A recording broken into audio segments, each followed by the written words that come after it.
કરી લીધું છે। હવે આપણે સૌથી પહેલા મિક્સર જાર લઈશું।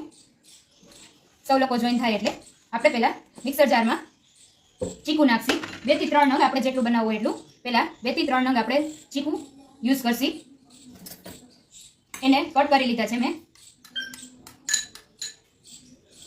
સાથે આ જે ચોકલેટ છે આને મેં ડાર્ક ચોકલેટને ખમણી લીધેલી છે।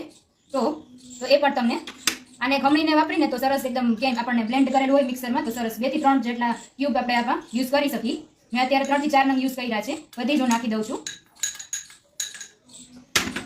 સાથે અમૂલની આપણે થોડી સુગર એડ કરી છે 2 થી 3 ચમચી જેટલી આપણને જેટલો થોડો ટેસ્ટ માટે 2 થી 3 ચમચી કારણ કે આપણે ઉપરથી એમાં મિલ્ક પણ યુઝ કરવાના છે અમૂલનું એટલા માટે આપણે થોડી અમૂલની ઓર્ગેનિક સુગર યુઝ કરી છે। હવે આપણે આને મિક્સરમાં ક્રશ કરી લઈએ છીએ। તો હવે આપણે આને મિક્સરમાં લઈ લીધું છે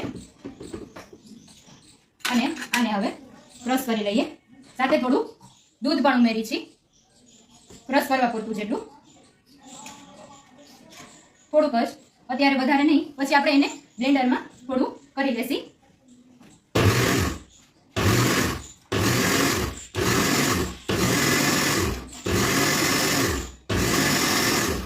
જે લોકો જોઈન થાય એ લોકો પ્લીઝ કમેન્ટ કરશો તો મને ખ્યાલ આવે કે આપણો બરાબર લાઈવ વ્યવસ્થિત દેખાય છે।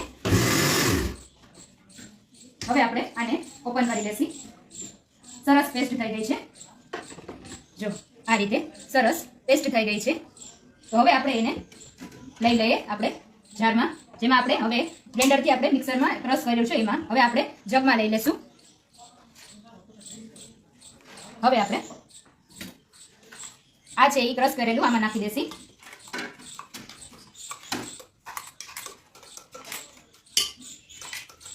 થોડુંક આપણે એમાંથી હવે આમાં મિક્સરમાં દૂધ ઉમેરી દઈએ।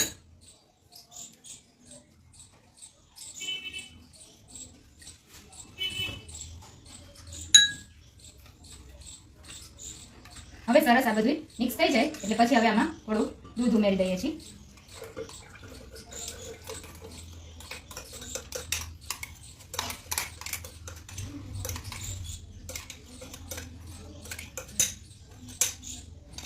હજી પણ થોડું દૂધ આપણને જોશે તો આપણે મિલ્કશેકમાં મિક્સ કરી દઈએ છીએ। હેલો ફાલ્ગુનીજી કેમ છો? જય શ્રી કૃષ્ણ, વેલકમ, જય શ્રી કૃષ્ણ। હવે આપણે આમાં આ ઉમેરી દીધું છે સરસ। હવે આપણું આ રેડી થઈ ગયો છે મિલ્કશેક માટેનું। તો હવે આપણે એને બ્લેન્ડરમાં બ્લેન્ડ કરશી। આપણે એને બ્લેન્ડરથી બ્લેન્ડ કરી લેશી ત્યાં સુધી આપણે અમૂલની પ્રોડક્ટ્સ જોઈ લઈએ। ત્યાં સુધી આપણે અમૂલની પ્રોડક્ટ્સ જોઈ લઈએ। અમૂલની સરસ ઓર્ગેનિક હેલ્ધી બેસન છે, પૌવા છે, સુગર છે એ આપણે જોઈ લઈએ। ત્યાં સુધીમાં હું 1 જ સેકન્ડમાં બ્લેન્ડર કરી લઉં આને 1 જ મિનિટમાં।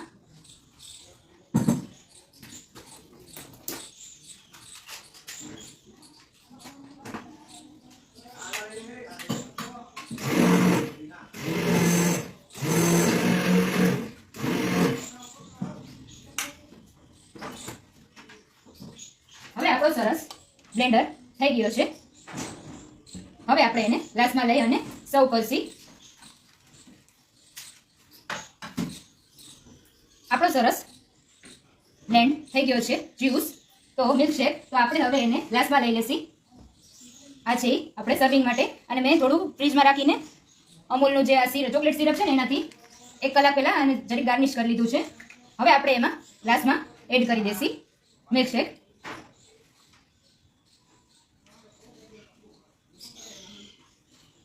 હવે આપણે ગ્લાસ રેડી થઈ ગયો છે। આપણો મિલ્કશેકનો રેડી થઈ ગયો છે। ઉપરથી હવે આપણે અમૂલની જે આઈસ્ક્રીમ છે ને એનાથી આ અમૂલની આઈસ્ક્રીમ છે એનાથી આપણે ગાર્નિશ કરીશું। આઈસ્ક્રીમ છે વેનીલા આઈસ્ક્રીમ છે તમે મનપસંદ લઈ શકો।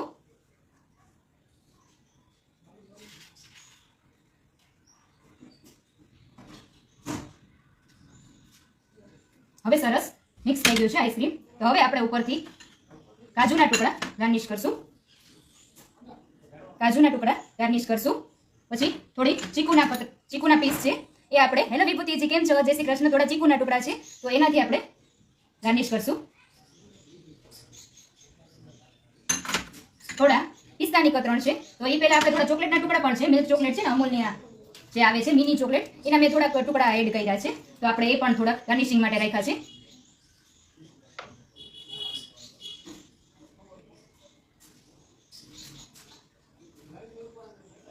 થોડોક ચોકલેટ સિરપ છે, એનાથી આપણે અમૂલનો એનાથી થોડું ગાર્નિશિંગ કરશી.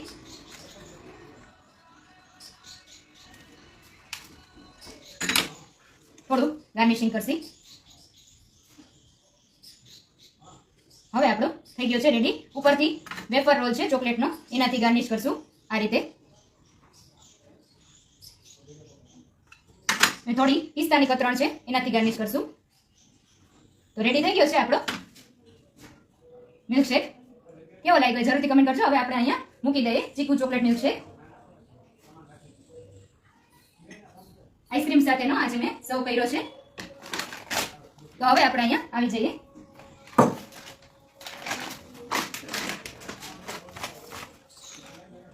આવી જાઓ અહીંયા, તમને દેખાડું આપણો ચીકુ ચોકલેટ મિલ્કશેક. તમને કેવો લાગ્યો એ જરૂરથી કમેન્ટ કરશો.